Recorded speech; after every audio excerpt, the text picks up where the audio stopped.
And would you look at that? The early box office numbers for the new Star Wars movie, The Mandalorian and Grogu, are not looking great.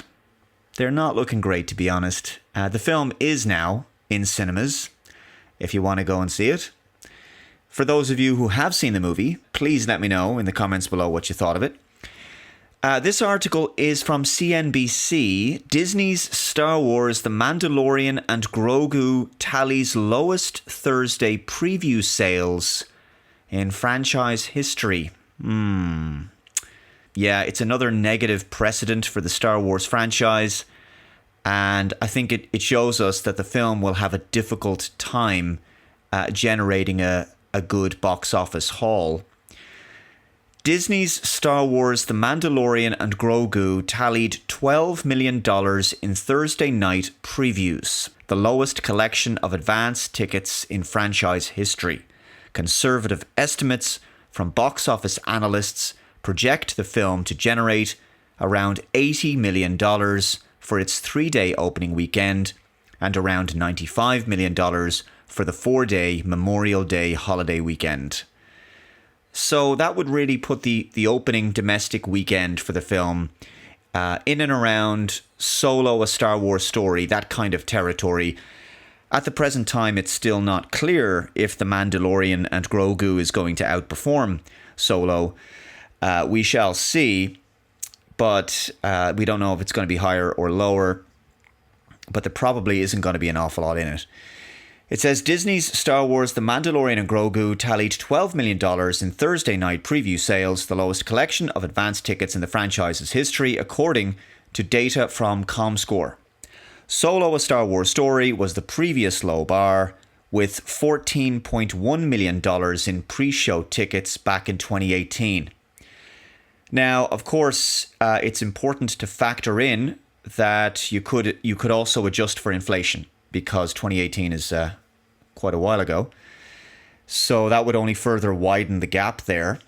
So that's something to think about.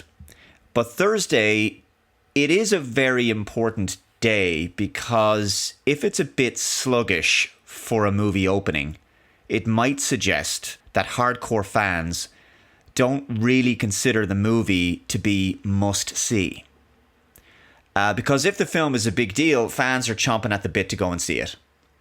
So Thursday is an important day for that reason.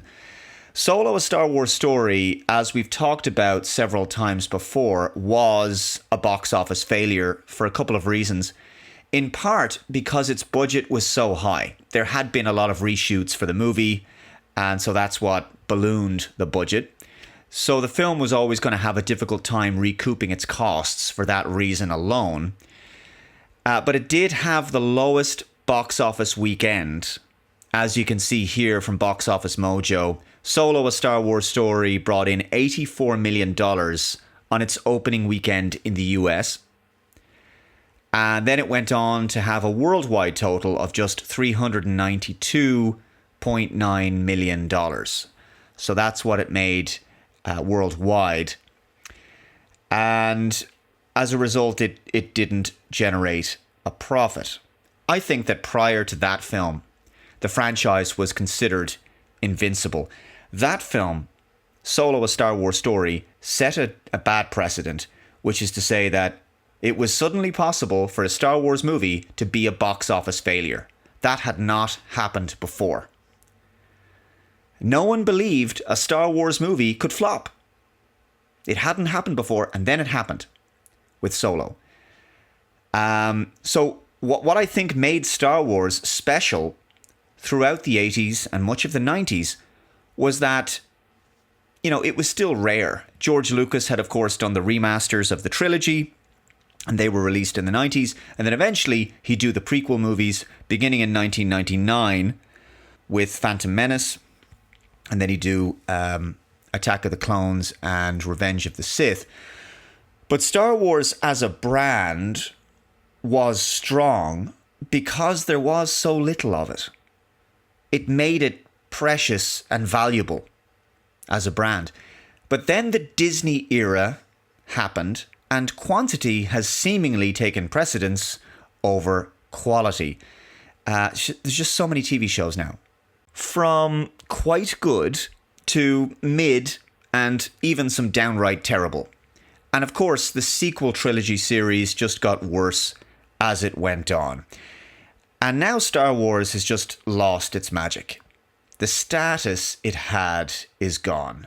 It's become just another big movie and TV franchise with lots of content, lots of streaming content, and the brand's illustrious status has been somewhat diminished as a result of that. Above all, we have to ask the question, what will Star Wars mean to the next generation of fans? Will the current state of the franchise inspire young people of today who are just discovering Star Wars for the first time to love the franchise as much as the older generation did when they grew up with the franchise, when it was still comprised of just the first 3 films, or maybe just the prequels as well? So yeah, when it comes to the box office performance for The Mandalorian and Grogu, I got a bad feeling about this. We will know more, of course, on Monday and Tuesday when the weekend box office totals are in. Now, with that said, I want to conclude this video by reminding you that you can pick up a copy of one of my 2 books from the links below. Periodically, I like to remind people about these. Now, the first one is my sci-fi novel, which is Deus V Machina, a Cody Stockton mystery. It's a futuristic noir thriller set in Las Vegas 2045. Our hero is investigating a mysterious death that soon unravels into a global conspiracy involving a totalitarian AI system, a satanic cult, and a mysterious individual claiming to be the son of God. Deus V Machina is a fast-paced, action-packed adventure with twists and themes of spirituality, faith, and forgiveness. My second book is a non-fiction book called The Checkmate Machine, How Modern Smart Tech Ruins Everything, and it's a collection of essays I wrote on the perils of transhumanism, digital ID, smart cities, digital currencies, programmable money, automation, and more. Both of these books can be purchased from the links below in ebook, paperback, and audiobook formats. So I hope you check them out. Anyway, I'm going to wrap it up there, guys.